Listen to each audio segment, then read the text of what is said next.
The very first question I am going to answer is, how do I get into the games industry? Now, this is a really big question with lots of different answers and lots of different possible routes, but I feel like there's no specific right or wrong answer. My personal route into the games industry was that I had an interest in playing games. I was someone who was spending a lot of my free time at that point playing games. I didn't really know what I wanted to do after school, and there were a few years before I actually decided that I wanted to get into games myself. And I tried a few different things and they didn't really stick for me. But I always knew that I wanted to create things, and it got to a point for me where I was playing games and I thought, someone has made this. And that was kind of a crystallizing moment for me because it had not occurred to me up to that point. And speaking to other people in the industry, there's a lot of other people who just didn't really think about the fact that someone made games until a certain point where the penny kind of dropped and they realized that that was the case. After realizing that I wanted to make games myself, I basically just looked for different qualifications out there that were within my reach, somewhere I could get to for college, for studying.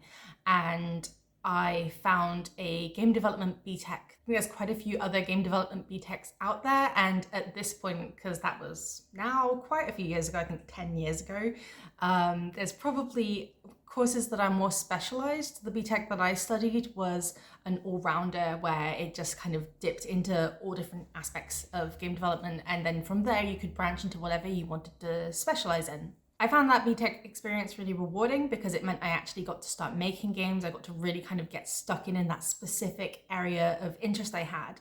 But I also know people who studied A-levels or who didn't actually go to college or to sixth form and still went onto the university course that I attended.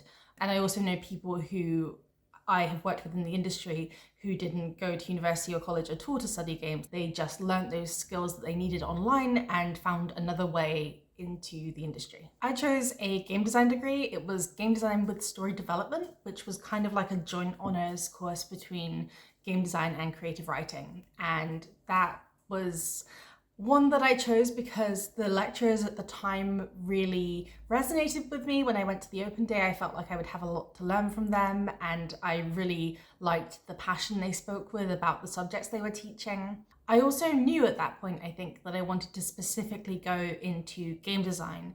There was, over the first year of my university course, a bit of flip-flopping for me between oh, do I actually want to be a programmer or a developer? Do I want to specialize into that?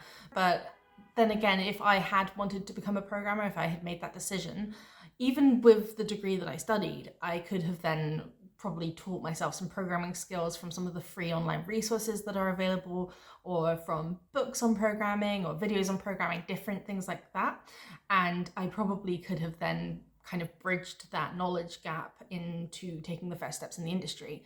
I think at the end of the day, it doesn't matter too much where you get your skill set from as an entry level programmer or artist or designer. The biggest thing that's going to matter to a potential employer is whether or not you can do the job and whether or not you have the aptitude to learn. I've mentioned teaching yourself at this point quite a lot, and I've mentioned free online resources. I will compile a list of these things and I will try and link them below to give you an idea of where you can find some of these resources.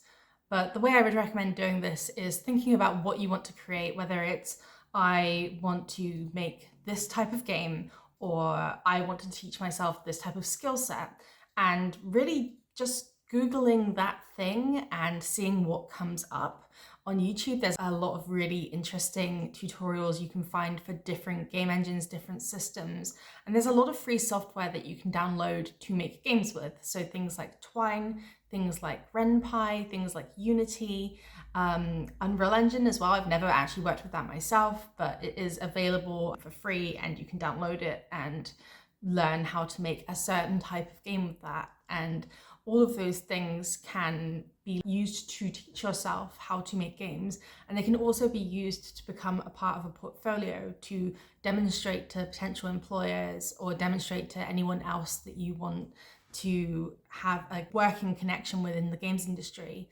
And you can basically showcase your skills there, and that will help you get your first industry opportunity. When it comes to building a portfolio, I think that the two things that are really important there are thinking about what you want to do, what you're applying for, what kind of job it is you're seeking, or what kind of opportunity it is you're seeking, and then tailoring the work that you showcase there to both your personal interests and your style as a creator and the opportunity that you want to try and get. Think about what the person you're sending this portfolio to will be looking for. If you're applying to a job, think about the skills they need you to have and the sorts of games they might want to see you making, or the sorts of work they might want to see you do. They might want to see you be doing. There's a lot more tips and a lot more information I can give around making a portfolio specifically, or making a CV specifically, but I feel like those are probably separate videos because they are not easily condensed into a few simple bullet points. Aside from learning the skills you need and showcasing the skills you have, I would also really recommend going to events where you can network with people who are either more experienced than you or have the opportunity to help you get into a position that you want to be in the industry, or can otherwise impart some sort of useful advice to you. It's really good to have those connections, both on the basis of like having someone to support you through your journey in the games industry, but also in terms of being able to become better connected, which will help you get jobs and help you get opportunities. The more people you meet, the more that you'll learn from them, and the more that they'll learn from you, which will reflect well on you. When I was first trying to get into the games industry, the motto I kind of gave myself was to take every opportunity that I could, whether that was participating on every online game jam I came across, or going to all the networking events that I could manage, or doing all the different projects that came up. That is one way to get burnt out. I'm not sure I would recommend it for everyone, but I think that it's a good attitude to have in the sense of trying to make sure that you leave as many doors open for yourself as possible. Another good skill is to know when you have enough on your plate already and when you don't need to take additional stuff on board, and to be able to assess the opportunities that come up and think, what am I going to get out of that? What is that actually going to give me in terms of helping me progress my career or helping me get to what I want to get?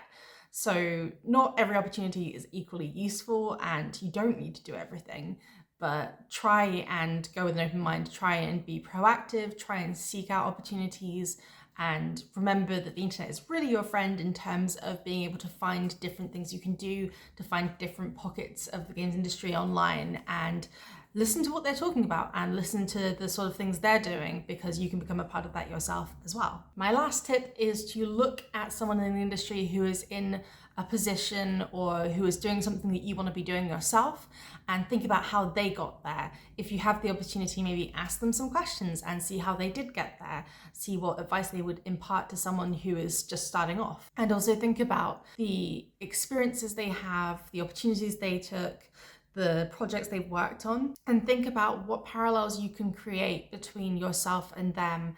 You know, what similar work can you do that will prove that you have the aptitude to be in the same situation as them? What experiences can you go out and gain to build yourself up to be in that position as well?